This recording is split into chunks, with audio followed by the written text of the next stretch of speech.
Students, আজকের ক্লাসে আমরা ট্রেনিং এন্ড ডেভেলপমেন্ট নিয়ে আলোচনা করব। Students, training and development is so much essential from the point of view of workers and organizations from both the point of view, because training and development is so much important and it is intended to empower their knowledge, it is emphasize the wisdom, it is capitalize their executions abilities.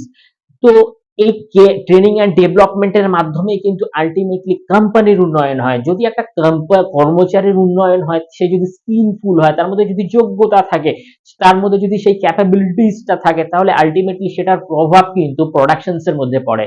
আর ভালো productions হলে পরে কোম্পানির গ্রোথও হয়। তো এই training and ডেভেলপমেন্টের প্রসেসের জন্য দুটো পদ্ধতি থাকে একটা কোম্পানির ভেতরে। First, on job training. On job training এর মধ্যে সাধারণত কোম্পানির ভেতরে জব থাকাকালীন বা জব চলাকালীন একটা ট্রেনিং চলতে থাকে, সেটাকে বলা হয় অন জব ট্রেনিং। মানে কাজ করতে করতে ট্রেনিংও হচ্ছে এবং জবও হচ্ছে।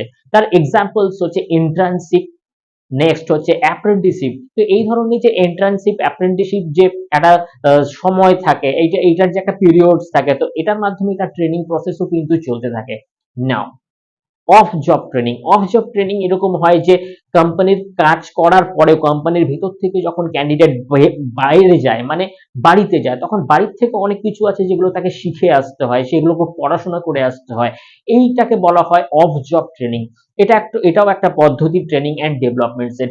অফ জব ট্রেনিং এর একটা এক্সাম্পলস হচ্ছে ভিস্টিবুল ট্রেনিং। তো সামগ্রিক ব্যাপারটাকে আমরা এইভাবে ইন্টারপ্রেট করতে পারি। Thank you.